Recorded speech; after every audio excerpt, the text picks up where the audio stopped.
Hello friends, यह dictation monthly magazine का है। टोटल 1000 वर्ड हैं। स्पीड 80 वर्ड पर मिनट रहेगी। तो चलिए स्टार्ट करते हैं। स्टार्ट। महोदय, हमारे महान नेताओं ने हमारा मार्गदर्शन किया।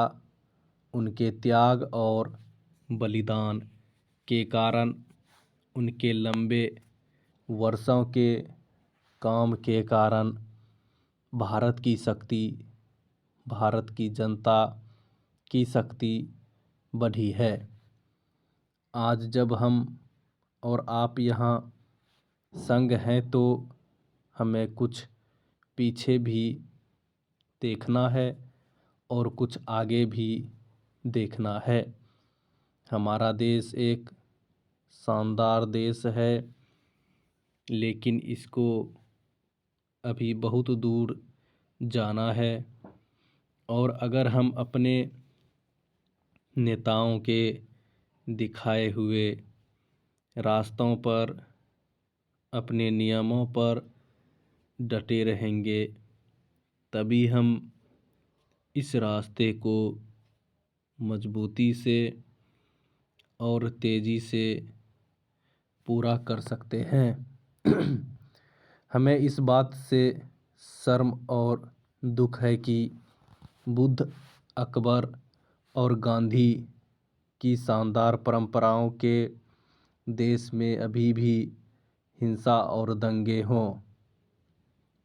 इतने बड़े देश में यह स्वाभाविक है कि अलग अलग गुटों में मतभेद हों, लेकिन यह सब बातें बैठकर बातचीत से ठीक हो सकती है।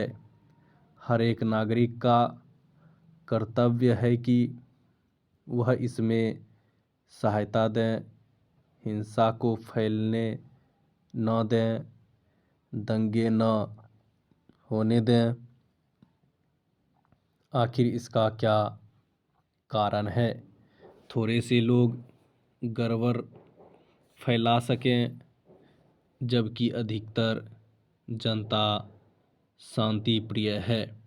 इसी तरह हमारे अल्पसंख्यक, हमारे हरिजन और दूसरे वर्गों के लोग पर अत्याचार हुए हैं, जाने गई हैं, देश के साधन नष्ट हुए हैं और इन सब के साथ देश की शक्ति भी कम हुई है।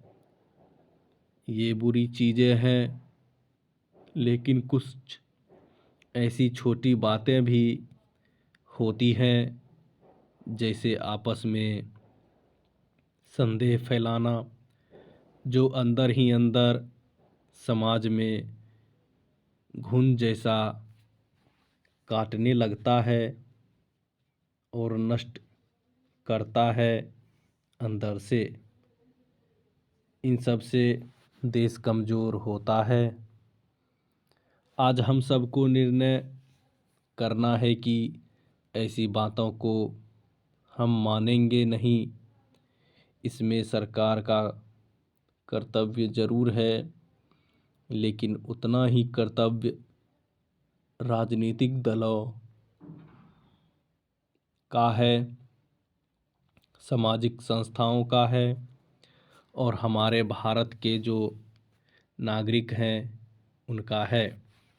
इन्हीं बातों पर विचार करने के लिए राष्ट्रीय एकता परिषद का गठन हुआ और उसमें निर्णय लिए गए, जिन पर ठोस कदम उठाए जा रहे हैं। और हमें आशा है कि इस संगठन के द्वारा हम शांति की एक नई भावना सारे देश में फैला सकेंगे। शांति देश के विकास की नींव है। हमने पिछले वर्षों में देश की इस नींव को पक्का किया है। हम धीरे धीरे अपने पैरों पर खड़े हो रहे हैं। सदियों का पिछड़ा हुआ गरीब देश धीरे धीरे अपना रास्ता ढूंढ रहा है, धीरे धीरे अपने पर भरोसा करना सीख रहा है। इस बार बहुत अच्छी फसल हुई है, लेकिन साथ ही देश के कुछ हिस्सों में अभी भी सूखा पड़ रहा है और कुछ हिस्सों में भयानक बाढ़ आई है। जिन्होंने इसके कारण कष्ट उठाया है, उनके साथ हमारी सहानुभूति है और हम पूरी कोशिश कर रहे हैं कि उनकी किस तरह से सहायता हो। जो अच्छी फसलें हुई हैं वह कोई जादू के कारण नहीं हुई और न ही केवल इस कारण से कि वर्षा अच्छी हुई थी। महोदय, अच्छी फसल इसलिए हुई कि एक कार्यक्रम बना घनी खेती का और दूसरे साधन हमारे किसान भाइयों को मिले। उन्होंने उन साधनों का, अच्छे बीजों का और दूसरे सभी साधनों का अच्छा उपयोग किया, जिससे हमारी पैदावार बढ़ी। ये एक प्रकार की क्रांति है। इस क्रांति से हमारी नींव और मजबूत बनेगी और उस नींव पर हम आगे बढ़ सकेंगे। अपने उद्योग और दूसरे काम की भी और तेज़ी से आगे बढ़ा सकेंगे। लेकिन इसके साथ साथ कुछ अन्य समस्याएं भी बढ़ी। मुझे मालूम है कि इन साधनों का उपयोग केवल वे किसान कर सके हैं जिनके पास सिंचाई का प्रबंध पहले से था, और हमें खुशी है कि उनकी आमदनी बढ़ी, उत्पादन बढ़ा, जिससे हमें बाहर से अनाज कम मंगाना पड़ा। लेकिन साथ ही साथ वे किसान जिनकी संख्या देश में अधिक है, जिनके पास सिंचाई के साधन उपलब्ध नहीं हैं, इन साधनों का उपयोग न कर सके, इनका लाभ उनको नहीं पहुंच सका। इसलिए इन दोनों सिंचाई वाले और सूखी खेती वाले किसानों के बीच का जो अंतर बढ़ा है, इसको हमें देखना है और इस संबंध में हमको पूरी कोशिश करनी चाहिए कि जो सूखी खेती वाले हैं, कैसे उनके पास शीघ्र से शीघ्र सिंचाई और दूसरे साधन पहुंच सके, जिससे वे भी उत्पादन बढ़ा सके। देश को मजबूत बनाने में, देश को अनाज देने के काम में वे भी भाग ले सकें और अपने जीवन को वह इस तरह से सुधार सकें। खेती के उत्पादन पर हमारे उद्योग भी काफ़ी निर्भर हैं। खेती का उत्पादन अच्छा होने का थोड़ा प्रभाव हमारे उद्योगों पर भी आया है और हमें आशा है कि हम उस दिशा में भी आगे बढ़ेंगे। पिछले वर्ष मैंने आपसे कहा था, अंधेरी रात के बाद प्रभात अवश्य आता है, और ऐसा ही हुआ। अंधेरे में से अब हम निकल रहे हैं।